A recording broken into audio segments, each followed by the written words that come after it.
Kevin McCullough.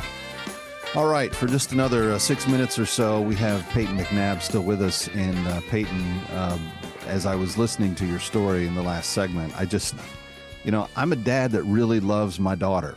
And this is the incident that you've been through, the way that Riley Gaines and others have lost flat out opportunities because of being robbed by them by stronger and faster biological men is just wrong. This is a moral issue, and it's just a wrong thing to do to put biological men into women's sports.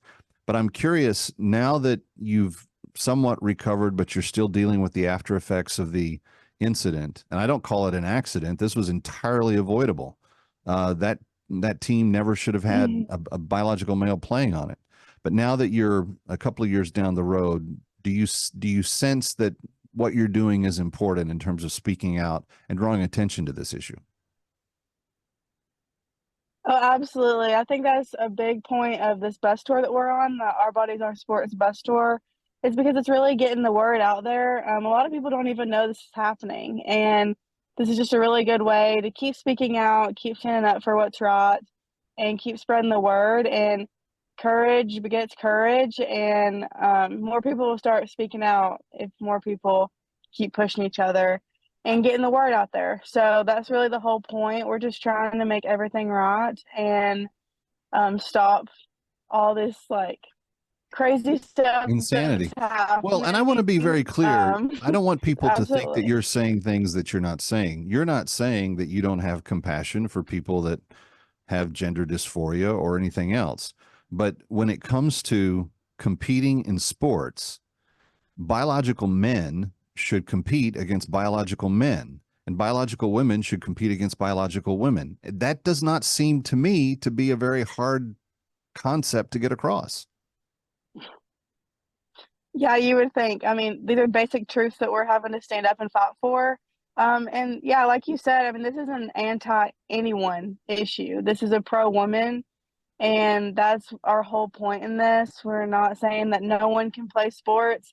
You can play sports, just play in your respective category, and that will protect a lot of women. Yeah.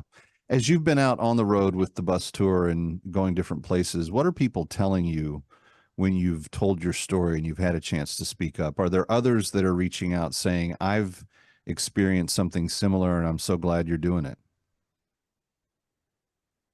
Yeah, I've had some of that. There's been a lot of girls that are dealing with this, and we're seeing more stories every day.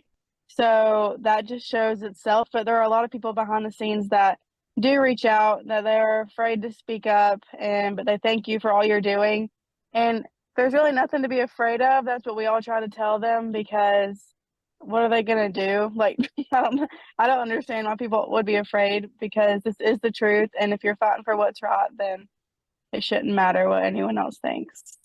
Well, it seems to me that in the 1920s, when the suffragettes were marching, and they were marching for an equal opportunity to own a business or to vote or to do those types of key things, that we really began to understand that women deserve every one of the key rights that men do. In the 1960s, we kind of started saying that men and women were interchangeable, and I'm not as down with that message, because that's what brought us to this place, that there's no difference between the two. But the 1920s feminists, they saw distinctly that men and women were different, and that they both were equal in the eyes of the law, and they deserved that. If the women's groups aren't speaking up now, and they're not, outside of Independent Women's Forum and a handful of faith-based groups, there is no major national pro-woman's group that is taking this on. And I feel like we are going to tell my daughter and her daughters and the daughters that come after that to just shut up and sit down if we don't speak up now. They're having their opportunities literally stolen from them. Yeah, absolutely. I mean, you always hear, where are the feminists? And, I don't see myself as a feminist, but I do think that I am pro-woman. I believe in biblical femininity, and like you said, there's only a handful of people, and I applaud Independent Women's Forum for all they do, because they truly are on the front lines and fighting for this every day. And it's because of people like them why there's more people standing up and speaking out, and we just got to keep going.